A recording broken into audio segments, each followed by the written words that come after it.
In today's tutorial, let's learn how to do the plaid throw, another free pattern available on yarnspirations.com.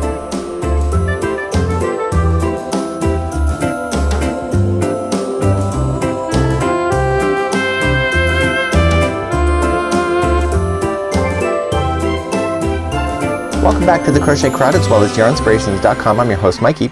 In today's tutorial we're going to work on the plaid throw. This is a very easy pattern using the Bernat blanket as you see in the background. I'd like to explain a few things before getting started. This is really simple. Even beginners can do this pattern. So let's review the pattern really quickly. So we have the materials and you'll see that there's 4 yarns being made. When we look at the down view just like so, you'll see all 4 colors in there, easier over here than you would here. And then you can see, oh my goodness, 6 balls, 2 balls, 1 balls, and 3 balls. These are the Christmas size balls that you see here. These are the 150 grams. The ones that you normally find in the stores are normally 300 grams, which are twice the size. So if you want to take some quick notes here, I did it so the point is that 6 balls are the 150 grams, but if you only want to use the big ones, if you have these in stock, you only need 3 balls, and then you only need 1 of the next color, a half of the next color, and 1 1/2 of the final color if you want to substitute using bigger balls just like so. So let's quickly talk about what we're looking at from the down perspective and what we see here with the stripe patterning just like that. So we're going to be starting off this pattern right here, and we're going to be starting and just going down. It's such a simple concept. It's only just this little piece of paper in order to make it work. You're going to notice that the stripe patterning is available to you. So the first 10 rows are going to be A. So what is A? You look over here, it's green. B is going to be for 4 colors, and what's B? It's fuchsia, and then A again, and then C, A. And you can just make check marks as you go in order to make it. So here's what it looks like as a bigger version. So you can see that with A is 10 rows right at the start, and then we switch off with B for 4 colors for 4 rows, and that's the fuchsia color I believe. And then you can see how it's striping. So you can see that the fuchsias are kind of balancing each other. You have the teals and then the purple right in the middle. Also with the strands that are coming down through here, there's only 7 of these strands, and because of that you'll see that there's 2 of the same color, 1 and then a different color right in the middle, and then a teal again, and then 2 of the same color to bring it in balance. So the whole concept for this particular afghan is to make a large mesh just like you see, and these are just 3 strands just pulled and weaved through the whole thing and then sewn into place at the bottom and the top pieces just like so. If you want to make a fringe at this particular point, you could do so if you wish. I probably wouldn't recommend it, but just because this is a Christmas color orientation, you can just switch off your colors for whatever you have in stock and still have the same effect. Now this also here, it says that it's 27 inches from the end. Okay, just to measure over to start, so you don't have to count the amount of spaces, just about 27 inches. So if you want to move this, just don't do 27, just do it to something else. If you want to add more, just be conscientious that you will use more yarn if you add more, but you can have a lot of fun with this particular concept if you wish. In today's tutorial I'm going to use a size L 8mm crochet hook. It asks for a 9mm size crochet hook or a size M. I don't have that in stock, so I'm going to use this one instead. I also don't have the Christmas colors. I only have like 1 ball of each of the Christmas colors here in stock, so I'm gonna substitute with a different color yarn, and mine is just gonna be a very miniature sample to show you how to make the mesh, how to weave it, and how to do the border of this particular afghan. So let's get started right now. So let's begin to make the mesh. So I'm just gonna take a color green because that's what I have here, and I'm going to create a slip knot, and let's insert our hook. So if you want to do this afghan as per written, it's 114 is your chain, but if you want to change the sizes, just keep it an even number in order to make it work. Okay, so an even number. So I'm gonna do a miniature sample, so I'm only gonna do I think 20 this time. So remember, the slip knot on the hook never counts as 1. So we have 1, 2, 3, 4, 5, 6, 7, 8, 9, 10, 11, 12, 13, 14, 15, 16, 17, 18, 19, and 20. So there is my even number. Look how big that is already. That's only 28 chains, so think about 114. You have a very nice size afghan. So let's keep on going. Row number 1. So row number 1, we want to go 1/2 double crochet in the 4th chain from the hook. So let's count back. So don't count the one that's on the hook. Here's 1 underneath. So 1, 2, 3 and 4. Okay, so 1, 2, 3 and 4. Simply turn it over and get the back hump only. Just make sure you wrap the hook first to do a half double crochet. So just insert into the chain, pull through. You have 3 loops on your hook. Just yarn over and pull through all 3. Okay, so that first one, because you went 4 chain from the hook, counts as a double crochet, sorry, counts as a half double crochet and a chain 1. So now that you have that done, you're going to chain 1 and you're going to skip the next chain that's available to you and go to the second one over and half double crochet again. And we're going to do that all the way across this chain. The starting chain is always the most pain, so just stick it out, because once you get beyond this one it becomes easy. Chain 1, skip the next chain and go to the second one over for another half double crochet. So you can see that I'm creating the mesh that you're going to be playing with when you go to do those strands work. Okay, so chain 1 or skip 1 chain, go to the second over for a half double crochet. So please do that all the way down your chain that you're doing. And again, if you're substituting different sizes then you'll have a different size chain, but it doesn't matter as long as you kept your chain in an even number. So I'll meet you at the end of this chain and I'll see you there in just a moment. So coming up all the way to the end, I'm chaining 1 and then I'm going into the last one. If you have stitches that are left over at the end, just unravel the final. So if, for example, say you had another chain here, just take this string and just kind of pull it out and it will get rid of that extra chain if you have one left over. Okay, so here's what it looks like. It looks like a perfect, like a ladder. Okay, but it's a mesh, and so now we're going to maintain this mesh for the entire project. The only difference is that every now and then we have to change colors as per the striping. And remember, we're going to be doing 10 colors of green or 10 rows of green, and then we switch off for 4 rows of B, and then 2 rows of A, 2 rows of C, and etc. And that's on the pattern. I'm going to show you how to turn the work and move up one row, and then I'm going to show you again then how to change colors to be able to do the striping in the horizontal direction. Let's move up to row number 2. We're going to turn our work. So this time we're going to start off, and this is how we start off every row going forward for the rest of this project. The only difference is that every now and then we have to change the colors in order to keep the patterning looking cool. So we're going to chain 3. Now normally in crochet chaining 3 equals a double crochet, but in this case what it's equaling is 1 half double crochet and a chain 1. If you can remember that, it's pretty easy. So what we need to do is that we need to go into the tops of each one of these half double crochets that you have in the row below. We want to create like a mesh like you would see in a window in a window screen. So we're going to just yarn over and we're going to come into the top of the first one. So it's just going to be right in the top of the first half double crochet. If you are off, and you're going to half double crochet, if you come into the one right before it, what's going to happen is your afghan is going to grow up on an angle, and you don't want that. So then chain 1 and look for the next one. So once you get the first one in, you can see here's the next one that you want to skip, and then there's the next one that you should go into. So it's just a matter of getting that first one established in the row, and you can easily just follow it across. So chain 1 after each one and continue that same patterning going all the way across. So the half double crochets are creating the mesh, and I think they've done half double crochet because half double crochet is not as tall as double crochet, and with doing open mesh work like this you would have like pretty excessive gaps. You'd use a lot more yarn too. So we're just coming right to the end of the other side. So of course yours will be bigger if you're doing the afghan, as you see in the picture. But you can see how fast it goes, and always the starting is always the most hardest because you don't have a lot of project to hang on to, and once you get the rhythm of this it goes really quick. So we still have 2 more stitches left. We have this one and this one, so don't forget that. Let me show you where to put it, your hook into the last one. So we still want to chain 1 first.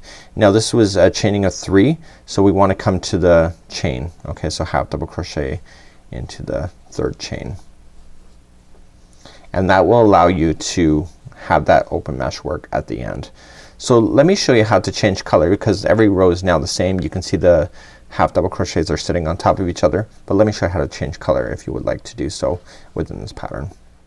To change color, what I like to do is just trim my yarn, and I'm not yet finished, so I'm just gonna yarn over and pull through that strand. Okay, so what I'm gonna do is I'm going to take my hook and just weave that in through some stitch work. What's gonna happen is that next time we come around here we're going to come up with the next row, and by doing it like this you're going to trap it in the next row underneath the stitching, and it pretty much locks onto each other. Remember, crochet is like knot work, right? So because of the way that you're forming the crochet, it's basically one big knot, all just really fancy. So it wants to tighten onto each other naturally.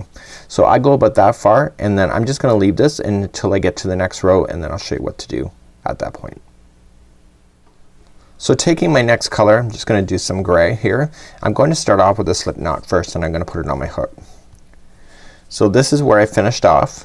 So I want to turn my work first, okay, and I want to insert it into the top of the last half double crochet that I was in. And I want to take the straggler, which is the loose end here, and the yarn leading to the ball. I want to just be conscientious about, but just take the one leading to the ball and pull through. It just it's like a slip stitch, and then take the yarn straggler and the one leading to the ball and just chain twice. One, and just wrap them both. This will get it nice and secure and trap it underneath. And then I want you to chain one more time, so without that second one here. So this straggler is now permanently stuck into position. You can trim that afterwards. So then you have your half double crochet, which is 2 chains, and the third chain is your chain 1, and you want to maintain this pattern again. So you're going to just come on top of the first half double crochet. Just again look where it is. Okay, and you want to half double crochet the mesh into there. Chain 1 and come on to the next one, and then half double, or chain 1 and then half double crochet into the next one. You see that? So the mesh is pretty much sticking right where it should be right on top of each other. And you can see that this is where the straggler is hanging out. So once I get beyond this stitch, I'm just going to safely just trim that straggler right now, get it out of my way. You can see it's gotten stuck under the stitches along the way.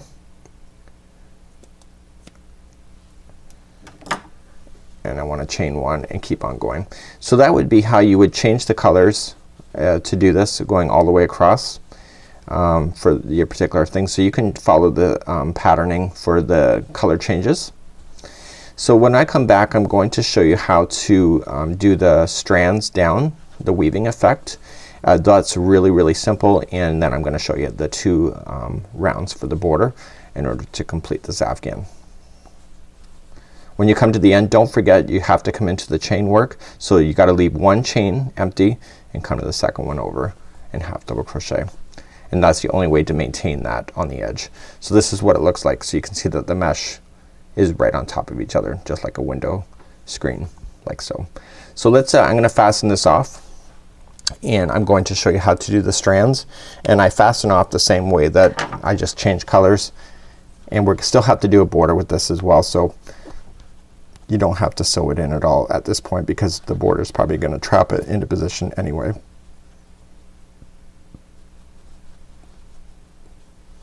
Okay. So let's talk about the strands going in and do all that next. So we're now ready to do the strands that you see. There's a total of 7 of them that you see going on here. So it's fuchsia, fuchsia, teal, purple, teal, fuchsia, fuchsia. So it's really quite easy. Each one of these that you see are made up of 3 strands that are put together and just weaved together in order to give the thickness that you need. Okay, so some people prefer to chain this kind of thing. If you're going to do that, it will change your yarn quantities. Just be very conscientious of that if you want to do it that way. Again, it's your creativity, it's up to you. So basically what I would do if I were you is that there's 3 different colors of the strands. Just take one of each of the color from the ball itself and just keep pulling until you get 90 inches and then cut it. And then each 3 will be a different color, or each strand will be a different color, and then you can continue to do that. But it's just a lot easier to measure multiples like this at one time than it is to do one strand to get 90, do another strand, get 90, when you can actually do a multiple. And 90, you will have a little bit left over, so it's just a matter of having a little bit left over so you can play with that as well. So let's get our strands ready, and then I'm going to show you how to weave them in at this time.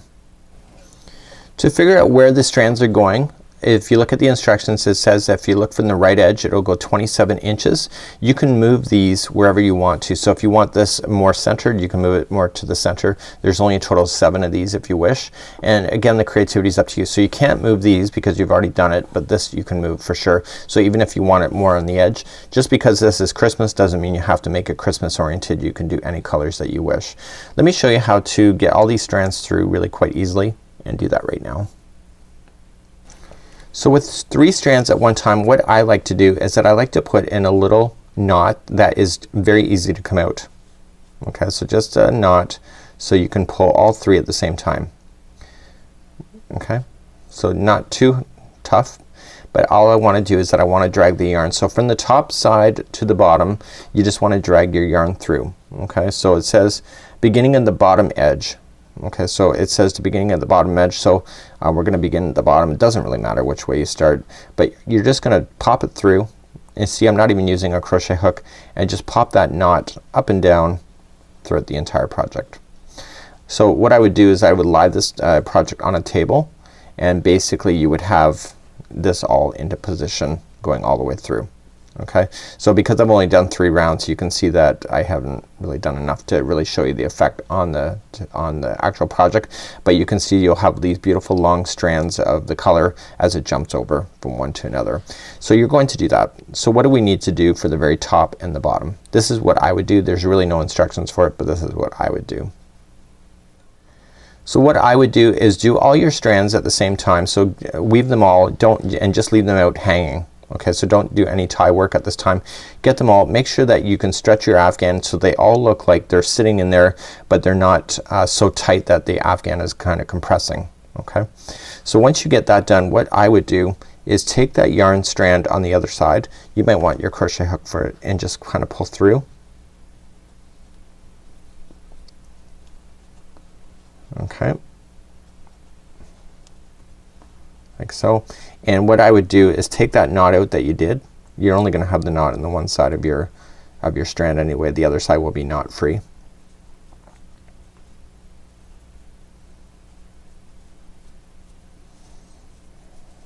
Okay, and what I would do is that around this outside here, just tie it. Okay, so just kind of go underneath it. And what we're going to do in the next revolution anyway was that we're going to go over with the border. So make sure you get all the strands through. So there's no fringing on this particular one, and just take your time and just kind of do it as a knot. And what I would do is leave this strand down on top of the line, and when you go to do the next layer, what's gonna do is gonna get trapped underneath it, and then you can just trim it after that point. If you wish to make 2 knots out of this, just be conscientious that if the more knots you do with this, the bulgier it will be. And if you look at the pattern on the top side when we did it, you'll notice that it does bulge up a little bit, and it's probably because it's coming up underneath some knots, just like so.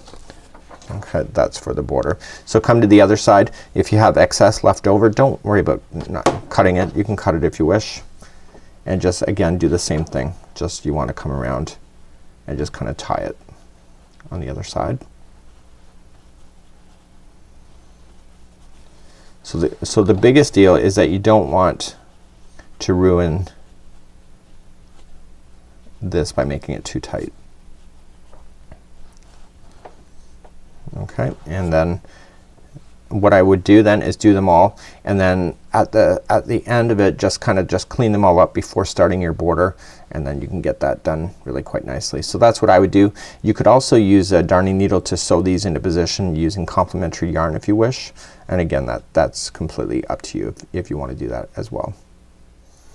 So let's review on how to do a border. So you notice I'm not leaving these, but I'm gonna pull them nice and tight. Okay, pull them nice and tight once you get them all into position, and you're good to go. So we can just safely leave that for now, and then we'll deal with it when we come around. So I'm going to start off anywhere on the edge. Okay, so let's just start off on the one side, and I'm going to create a slip knot to join. Okay, so we're gonna start off right in the edge corner, and we're going to join your yarn. Okay, leave that straggler out of position at this time. Just pull through, and we're gonna bury that underneath anyway. So we're going to chain 1, and we're gonna put 3 single crochets into the same one. So every corner is going to have 3 single crochets into it. Okay, and the instructions just tell us that it just wants us to go into every stitch going all the way around. Okay, so this is going into the top of the next half double crochet. The next one is going to be a chain 1 space. Okay, and the next one is the top of the half double crochet, and this is how I'm gonna get rid of all of these ones here. Okay, so I just want to take it, just looking for everything here, and the next one is the chain 1 space, and the striping is in that one. So I just want to kind of go over everything and just single crochet, and then do you see how I'm just going over everything and I'm going to single crochet in because I'm trapping everything underneath. Then I'm gonna go into the chain 1 space. Now on your patterning, what's gonna happen is the next one will be the next strand going down. So you just gotta be conscientious, so you don't want to drag these too far, okay, because then you'll have another set to drag through. So what I would do at this point, if it were me, is that I would not confuse myself and just safely just trim all those out, and then you will not see things like you shouldn't. Okay, so let's continue to go across. So just in the top of the next half double crochet, it's a single crochet, chain 1 space, okay, half double crochet in the next. Sorry, it's all single crochets. I'm just saying what the stitches are. So whenever I get to a corner, as I've kind of stated already, is that the end corners are always going to be 1 or 3 single crochets into the corner.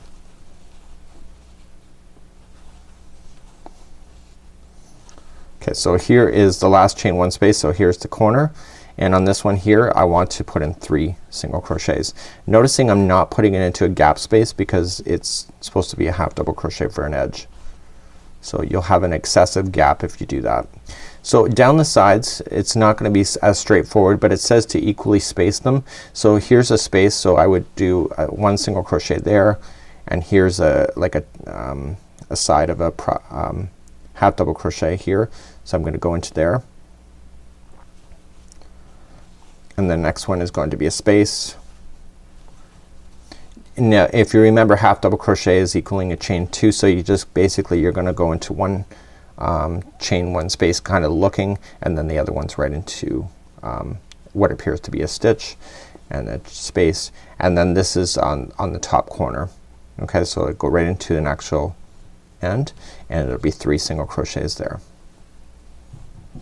So the reality is that did you see I wasn't counting? I'm just looking for where things should go. If it's starting to buckle in any way, I know it's not, I'm not adding the right amount of stitches, and then I'm gonna come along the bottom and just again just follow what I did on the top. So every other one's gonna be in a chain 1 space, and the other one will be right into a half double crochet on the bottom side of it.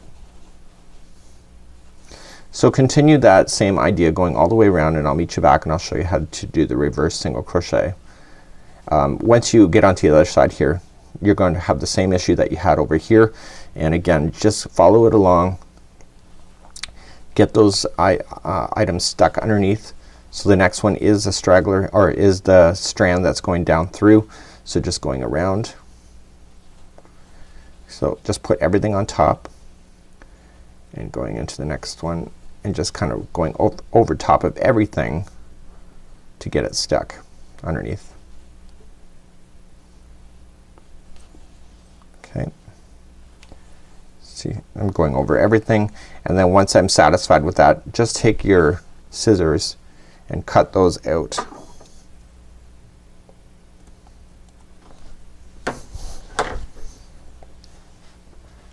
And that's kind of where I started anyway, so I'm good with that. I can clean that up afterward, and I can carry on right to another corner.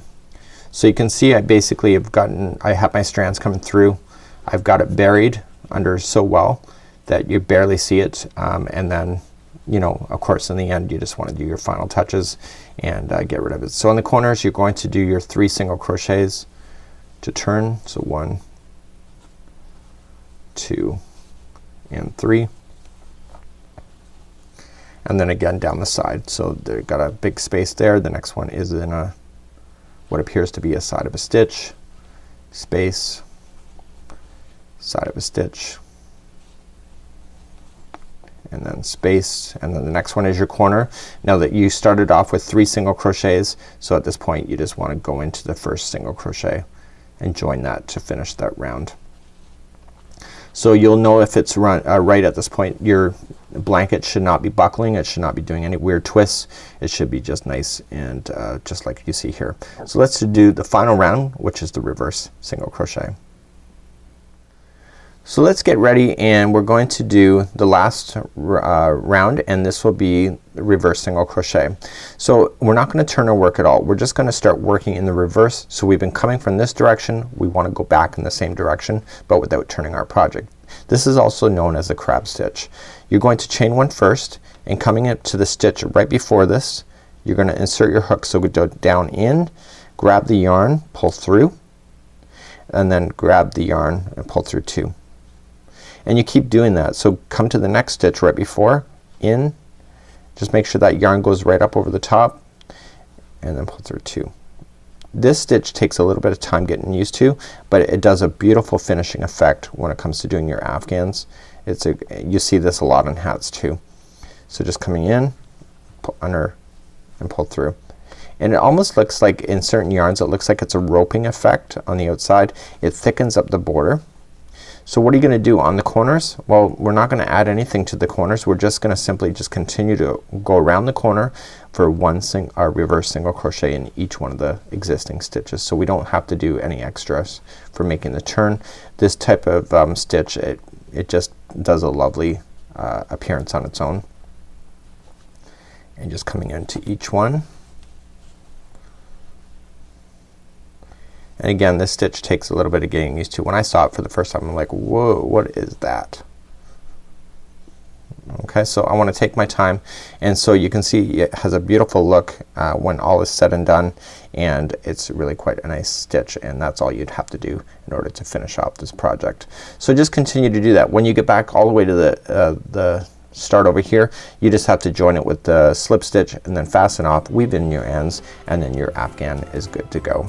Until next time, I'm Mikey on behalf of the Crochet Crowd as well as yarnspirations.com. Thank you so much for joining me, and this is the Tattle Plaid Throw, a free pattern available by yarnspirations.com. We'll see you. Bye-bye.